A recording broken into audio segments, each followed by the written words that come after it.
Are Kate Middleton and Meghan Markle really feuding? A look inside the widespread rumors about the royal in-laws. Are Kate Middleton and Meghan Markle really feuding? Do they speak to each other? Do they hate each other? Has the relationship between Prince William and Prince Harry broken down completely? What's really going on? Really going on? I've lost count of how many times I've been asked these questions since discussion of this so-called feud began just over a week ago. I've been asked by friends, by family, by people I barely know, and by some I've only just met. I'm not surprised people want to know the truth. Well, some do, others just want to be entertained with the what-ifs. But if I have learned one thing in covering the royal family for 8 years, it is that getting to the bottom of anything that goes on behind closed palace doors is a big challenge. What often starts as a nugget of information in one story, in this particular case, the suggestion in The Sun that there has been tension between the royal brothers as they broke the story that the new Duke and Duchess of Sussex will move to Frogmore Cottage in Windsor, is instantly multiplied as the same information is repeated again and again. Now people are paying attention, so news organizations try to find out more. Enter the feature writers with the gift of composing 1,500 beautifully crafted words dancing around a theme. The gaps are filled by the comment writers,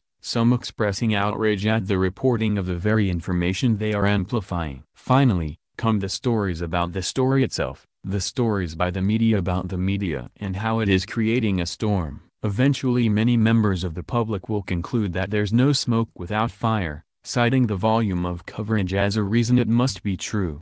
There is rarely any comment from the royals themselves, though in this case, Kensington Palace was moved a couple of days ago to deny a report about Kate telling off Meghan about how she had spoken to the Duchess of Cambridge's staff. They have largely remained silent on other stories. I can understand why the public finds it so hard to know what to believe, and why many choose not to believe anything. However, here's the paradox. Often with royal reporting, if something sticks, it's for a reason. Kensington Palace is not a leaky place these days, so reporters often start off with scraps of information, sometimes coupled with their intuition. As such, details may sometimes be debatable, but, usually, if the narrative sticks around, something about the gist of it is right. The royal family may not be ordinary, but the people in it are human. How many of us live next to, socialize, and work with our brothers and sisters-in-law well in our 30s? Some perhaps, but not most of us. And those of us who do can probably attest to a few arguments along the way. Over the last 7 years, we have become accustomed to seeing Harry, Will, and Kate as the Three Musketeers. Harry attended event after event with William and Kate that we have developed a false sense that this is how things should be. Had William and Harry met their respective partners at the same time, this might not have happened. But his years of being single while William was married with children has meant Harry tagged along with them instead of turning up at events all by himself. The idea that anyone Prince Harry married would just slot right in, making 3 a cozy 4, and things would carry on exactly as before was always a little unrealistic.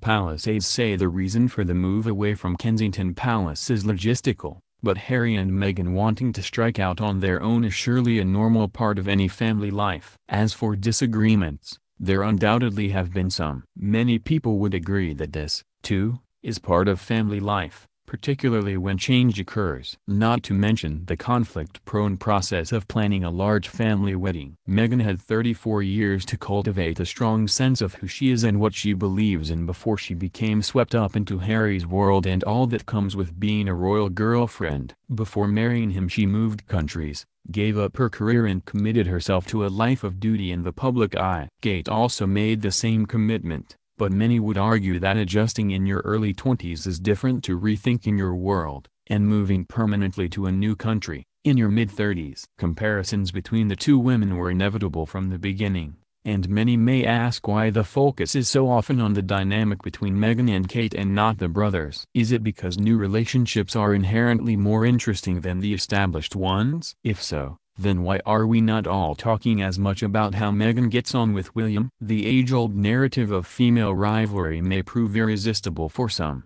but I don't believe that is what's at play here. Rivalry is the last thing on the agenda for these two women, who are at very different places in their royal lives and have very different destinies. Kate's open, Natural response of delight when asked about Meghan's pregnancy last week tells us that any disagreements are far from deep-rooted.